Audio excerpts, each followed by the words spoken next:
So next up, The Godfather. It's a week away. It has already started getting some reviews out there, and turns out it's great. Oh, that's great. That's beautiful.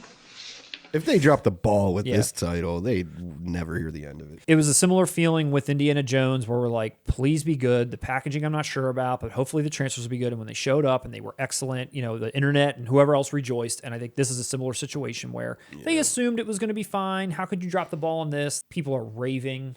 Kind of like they were about Indiana Jones 2, but people are raving for these transfers. Here's a couple of quotes from some reviews that I've read where it's the best of both worlds, offering a classic film-like look that has not been boosted per se, but rather returned to full original glory for home viewing.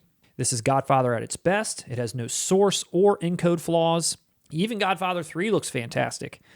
And it wasn't skimped out on despite being like relegated as like an extra because it's like the Coda one that they're kind of going forward with, and the other two are like included if you want to watch them. And speaking of Coda, that was one that I remember when that came out on Blu-ray, I remember reading that this was like the best a Blu-ray has ever looked in this current format. It was clearly a test run leading up to this. And what they're saying here is that it's that good plus better to the point where it's the best looking one of all of the three films, even though they all look like incredible.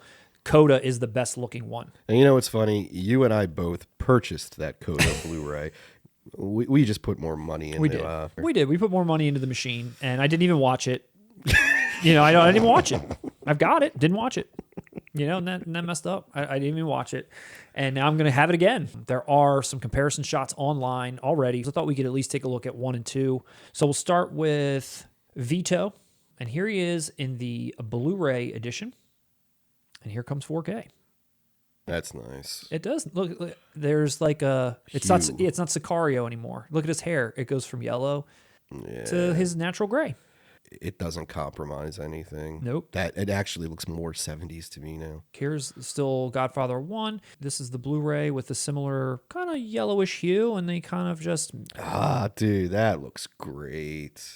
Yeah, it does look really that nice. That looks great. Wow. Now I want to buy it. It's not too sharp. It's not too this. It's just right. And all the colors, it's just, wow. Here's our boy. Look what they did to him. Interesting fact, no bullet hit Jimmy Kahn's shoulders. They're just too broad. They're bulletproof. They're bulletproof. Well, here's Jimmy Bulletproof Shoulders Kahn and a pool of his own blood. And let's see what he looks like in glorious 4K. It's looking good. That blood's a lot deeper. The suit. That's a restoration. Yeah, for sure. That is a restoration. Look at the ground. The ground's like, it looks, wow. And again, it looks more realistic without sacrificing that cinema feel, with that film feel. Yes. It still has that film texture to it. It does. While bringing clarity. Here's one shot of the wedding, and here's Jimmy Kahn. Look at those shoulders, dude. Look at them compared to... compared to... They're like a table. You could rest anything on those shoulders. And oh my God. And here they are coming in sharper in 4K. Bam. His shoulders are even more chiseled in 4K. Wow. It still the looks shine good, on though. his suit, the flower, everything about it. The skin tones are just wonderful. This looks great. Let's look at 2 really quick. Here's an iconic scene of Michael eating cake with Hyman Roth. It's my favorite scene. Hyman Roth getting fed cake.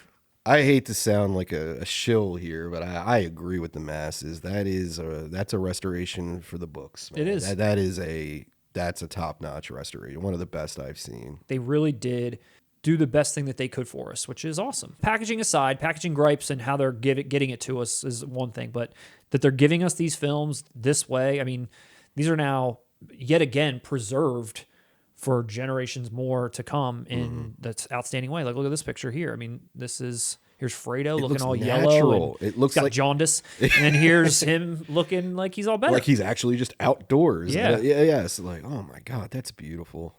Yeah. So incredible shots here overall. These screenshots and even the extras we didn't even really talk too much about. There's hours of new extras. It's not just ported over old stuff like Indiana Jones. This is hours of new documentaries and all kinds of stuff that they did. The restoration process alone has its own documentary. This is a no-brainer unless you're just tired of buying The Godfather. But in which case, why are you watching this channel? Well, that's the boat I was in. It's you're like, dude, I bought this trilogy on DVD. I own the Blu-ray. It's like, man, I don't know if I can spend this money again, but wow.